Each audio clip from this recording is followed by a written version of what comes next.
regreso con ustedes. Y hoy, como todos los lunes, tenemos a un representante de nuestro periódico Diario de las Américas, y con nosotros tenemos el periodista distinguido del Diario de las Américas, el señor Castro P., Daniel Castro P. Muy buenos días, Daniel, ¿cómo estás? Muy buenos días, comisionado. Algo tocado de la garganta. Hay una virosis bastante fuerte. Ha contagiado a muchos residentes del condado y del sur de la Florida. Pero aquí, como siempre, comisionado, con la carabina al hombro, como se diría en términos militares. Bueno, me alegro que estás pensando en términos militares, porque me han dicho por ahí que estamos en guerra. Así que no hable muy alto para no regar el microbio. Pero, ¿cómo pasaste el fin de semana, además de estar un poco tocado con ese virus? Bueno, bastante bien, comisionado. Me alegro. Precisamente quería pues aprovechar estos contactos siempre que hacemos con usted, particularmente por un comunicado de prensa que nos enviado por su vocera de comunicaciones, Karen Caballero, sobre una rueda de prensa esta tarde a las 2, a la que lastimosamente no vamos a poder asistir porque seguimos guardando reposo debido a este fuerte catarro. Pero muy importante lo que usted está pidiendo, la presencia del DOJ estatal y cómo han podido identificar a más de 130 personas que trabajan para la ciudad de Miami, que están empleadas por firmas privadas y se les paga cerca de $20 millones al año. De verdad que esto es muy preocupante. Así es, pero para estar claro, no ha sido el DOJ del Estado que lo ha descubierto, ha sido yo que lo he descubierto. Sí. Se lo he pasado a ellos. El que está encargado de DOJ de la Florida me llamó días atrás cuando yo presenté esta moción que fue aprobada unánimemente en la Comisión de Miami para que el DOJ del Estado venga a revisar nuestros libros, nuestras cuentas, a ver cómo podemos ahorrar dinero, parar cualquier abuso que hay o fraude se encuentren. Y lo que he encontrado que ellos lo querían ver es que, por ejemplo, en un departamento solamente teníamos 10 empleados que no eran empleados nuestros, eran empleados de firmas privadas que lo estaban mandando a la ciudad, a las firmas privadas, para trabajar para la ciudad, y nos estaban costando estos 10 empleados $3.400.000 al año. O sea, $340.000 por cada empleado. En el departamento de construcción, durante el tiempo que tuvimos a un candidato ahora, el señor Regalado, como asistente director de ese departamento, teníamos y tenemos 122 individuos que vienen de compañías privadas y los mandan a la ciudad, en cual estamos pagando unos $16 millones por ellos, un averaje de más de $131.000 por individuo. Y yo tengo que preguntar, primero, ¿por qué la ciudad de Miami tiene que ir hacia afuera a contratar compañías privadas, que yo no sé cómo se ha hecho porque estamos tratando de averiguar esto todavía, y no coloca empleados directamente a la ciudad? Y segundo, ¿por qué todos estos empleados de compañías privadas que nos los mandan a trabajar a la ciudad, por qué todos tienen que ganar $100 y pico mil, de 131.000 a 340.000 cada uno? Caramba, ¿cuántos de los que leen el Diario de las Américas, los que nos escuchan en el día de hoy, de los residentes de Miami, pueden decir que ganan semejantes cantidades. Y sé que nos escuchan y leen en el diario. Mucha gente es preparada con títulos universitarios en áreas de importancia. Pero estas son las cosas que hay que sacar a reducir. Y tengo entendido que hay hasta más en otros lugares de la ciudad.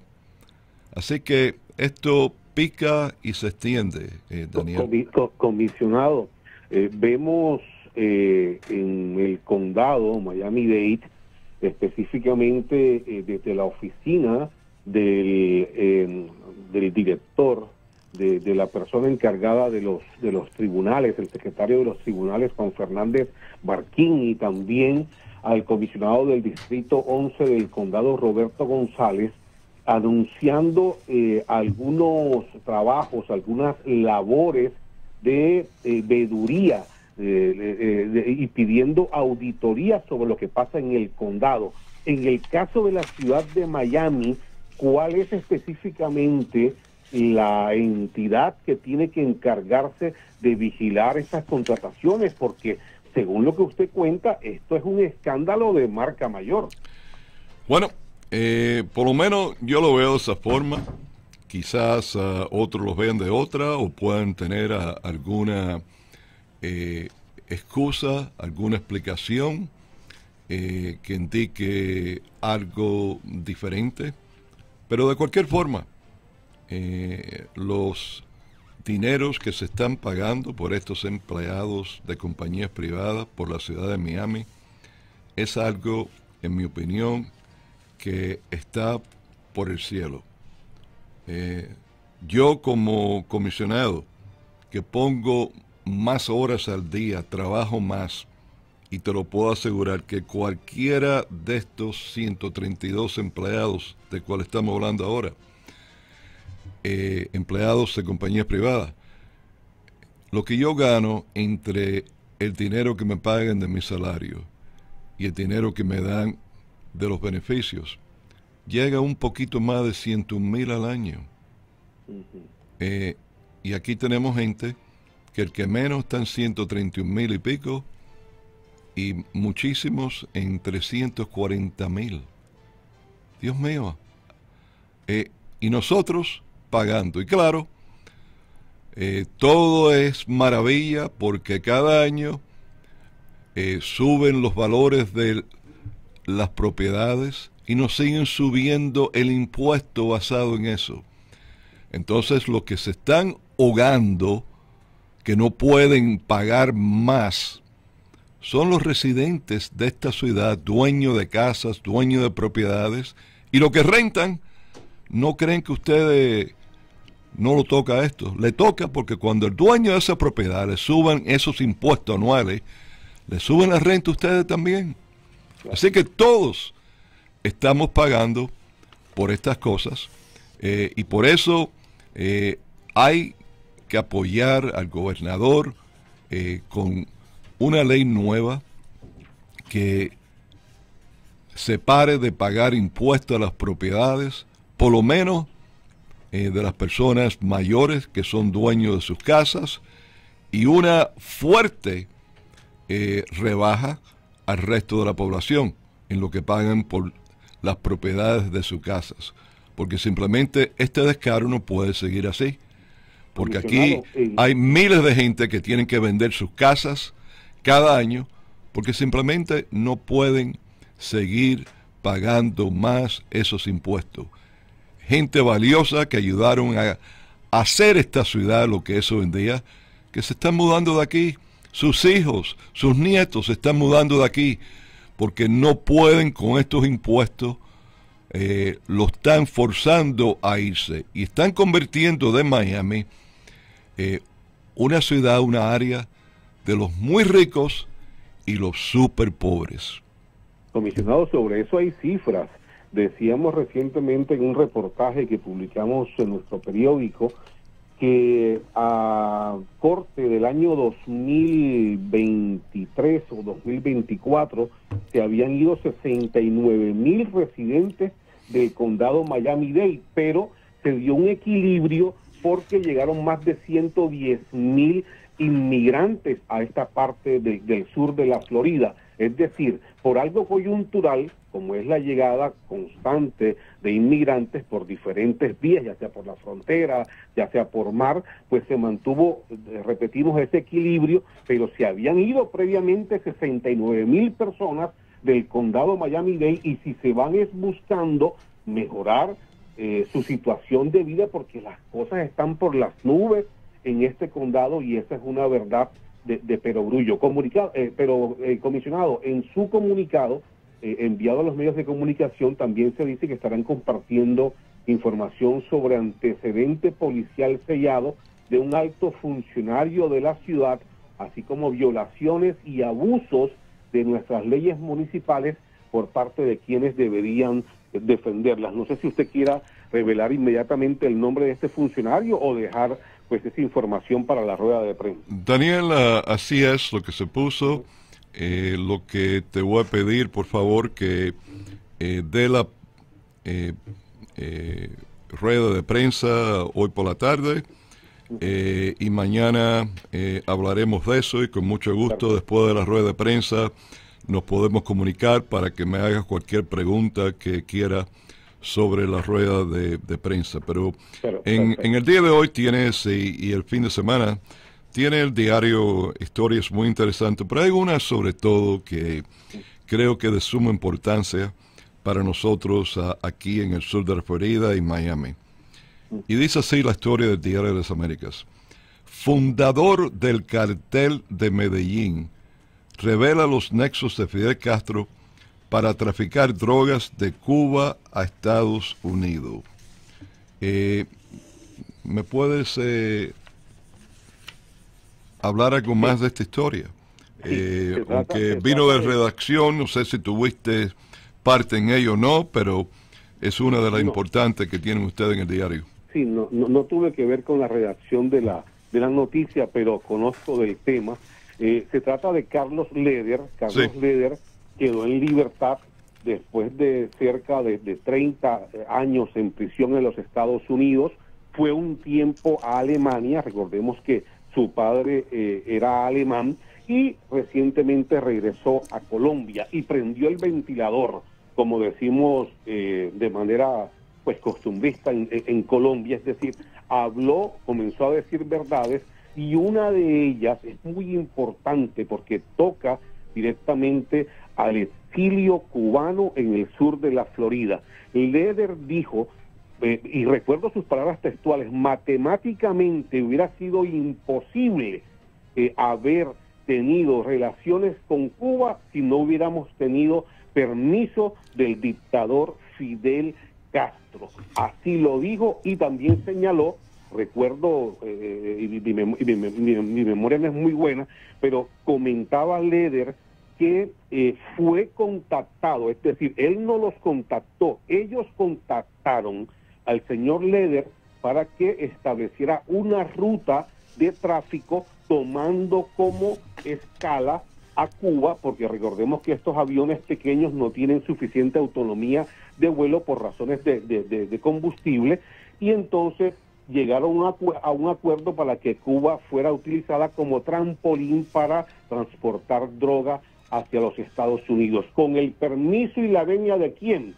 De Fidel y su hermano Raúl Castro. Esto es bastante preocupante, y así como pues nuestras autoridades muchas veces toman en cuenta esos testimonios, debería pasar lo mismo para que se dicte una orden de captura contra Raúl, que a pesar de que tiene 93 años, como usted bien lo sabe, sigue manejando los hilos de toda esta mafia que se mueve ahí dentro de la isla. Sí, lo sigue manejando. Y te voy a contar a ti, a los radioyentes, algo más, que este artículo me lo respalda.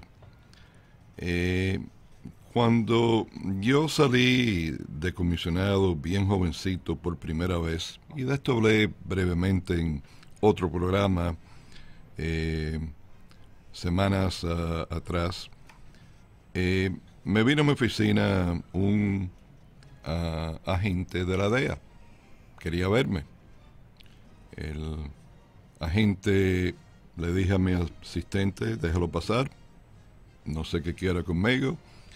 Se me identificó, me enseñó todas las identificaciones apropiadas para que supiera que era agente de la DEA de verdad.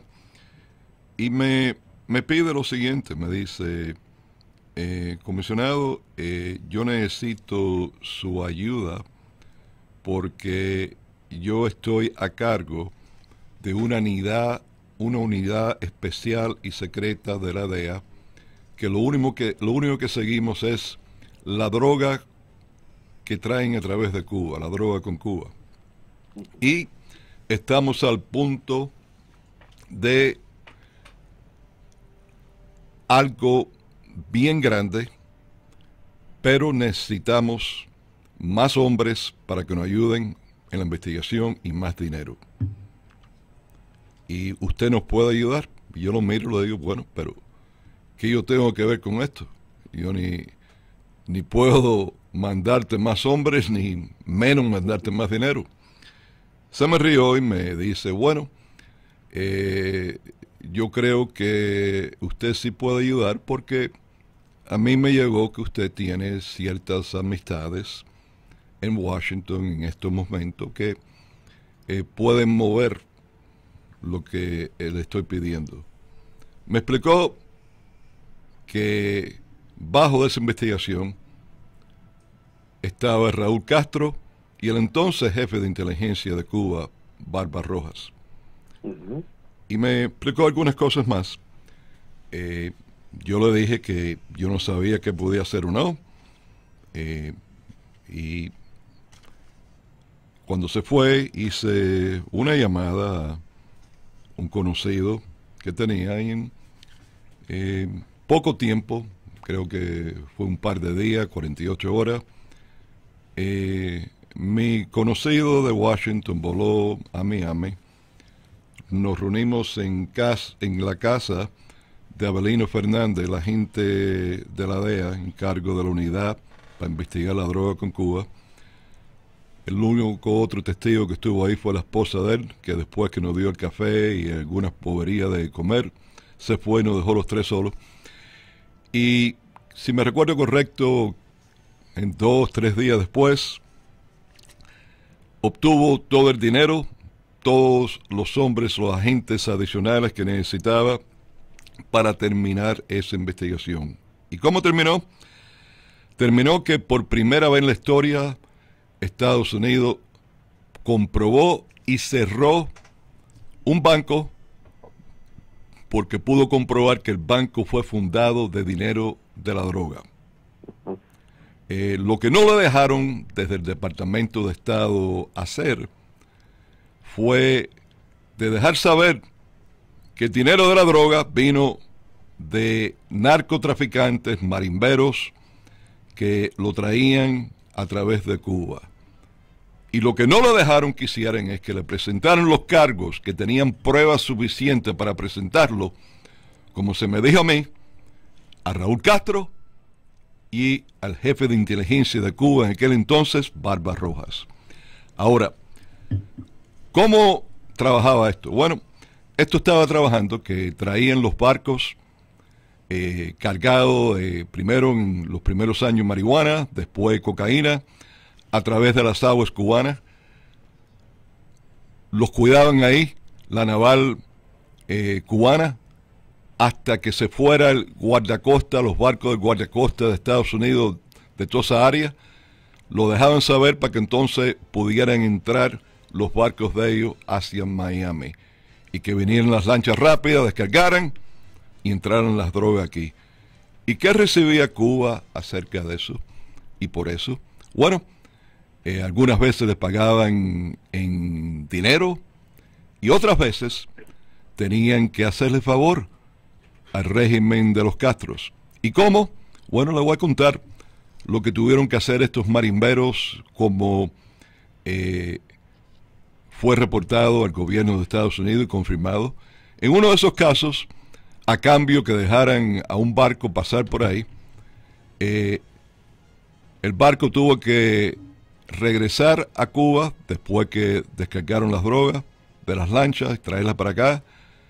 regresar a Cuba para que lo cargaran con 5.000 rifles automáticos AK-47 para llevárselo a las tropas sandinistas en Nicaragua. ¿Y quién era parte de todo esto? Bueno, era en aquel entonces esta organización que fundó este banco, era el grupo del cubano más bravo. Óyeme, Huguito, que si me metí con ese, no tengo miedo de meterme contigo, Hugo Pereira. El más bravo de todo, José Medaro Albero Cruz. Tan bravo que la historia de la película de Cara Cortada, Scarface, muchas de las cosas que ponen ahí, eso es basado en las cosas que Albero hacía acá. Y Albero Cruz fue el que inventó el concepto del barco madre. Porque antes, cuando lo cogía un cargamento, se lo cogían todo en el barco. Entonces, ¿qué hacía él? Vino con la idea de dejar el barco afuera, vinieron las lanchas rápidas, le mandaban como 30, cargaban rápido, ¡pum! Y si cogían a alguien iba a ser una o dos, pero no le agarraban el cargamento entero. Albero fue preso por la DEA en Madrid. Estaba a unos 100 pies en el aeropuerto para entrar en un avión de Cubana Air, línea aérea de Cuba. Cuando lo arrestó la DEA en Madrid, tenía un pasaporte nuevecito cubano, pasaporte de Cuba, que le había acabado de dar la embajada de Cuba para que se fuera para allá. De Albero, José Medaro Albero Cruz, no se ha sabido más nada después de ese encuentro con la DEA, con él en Madrid en aquellos años. Pero tengo entendido que habló mucho. Su teniente, que fue el que dejó para dar la mayoría del dinero para el banco fundado por la droga, fue José Carlos Fernández. Ese es otro que se desapareció también cuando la DEA lo arrestó y más nunca se ha sabido de él. Pero sí, dio mucha información. Uno que no se escapó y que fue para la cárcel fue José Carlos Prado, Pradito, que todavía vive por aquí. Déjame ver si de aquí del edificio veo la casa de él por los Roads, en esta parte. Y este es el único narcotraficante que existe una foto con él, con Fidel Castro. ¿Y en dónde? En La Habana. En donde lo dejaban que viniera con un Mercedes-Benz blanco paseándose por La Habana. Le devolvieron a la mujer propiedades que le habían confiscado al comienzo de la revolución, y él iba a la marina de Hemingway con su yate grande para allá. Y aquí se hizo después dueño, después que salió de la cárcel, de un canal pequeño de cable, en donde mi querido Tomasito Regalado y su hija Raquelita trabajaban para él y le pagaban muy bien. Aunque le di la información de quién era Pradito, le enseñé la fotografía de él con Fidel, que fui yo el que la di a conocer en Miami, cuando se mandó de Cuba de ciertas personas que trabajaban con Estados Unidos. Y no importó eso, siguieron trabajando para Pradito. Y puedo seguir hablando de mucho más, pero ya tienes, yo creo, el hilo suficiente, mi querido Daniel, para ver cómo esta historia estaba tan clara en cómo estos carteles del Medellín, el de Cali, el que Hugo Pereira ha sido distribuidor en el pasado, toda esta gente de la droga han estado conectados con los regímenes de los Castros en Cuba, con Maduro en Venezuela. Y lo que le haya caído de vez en cuando al borrachito Daniel Ortega en Nicaragua. Así que... Comisionado, y después de todo esto, cuando los Castro se sienten descubiertos, usted también debe conocer mucho sobre este tema, buscan un chivo expiatorio. Recordemos el juicio contra el general Arnaldo Ochoa en los años 80, el chivo expiatorio, busca un culpable, le cae toda la responsabilidad a este alto militar cubano y ordenan su ejecución. Y así se lavaron las manos los Castro, diciendo que no tenían nada que ver con nada de la droga, con nada de Pablo Escobar, con nada los hermanos Orejuela, Rodríguez Orejuela del cartel de Cali, y pues finalmente todo quedó así, como todo. Bueno, así siempre ha sido con esta gente, así fue con eso, pero lo que te ha contado de cómo estos narcotraficantes, marimberos cubanos acá operaban junto con los carteles de Medellín y de Cali con Cuba para traer drogas para acá y después llevarle armas a los sandinistas y más cosas, está escrito en los reportes y declaraciones del gobierno de Estados Unidos en la DEA.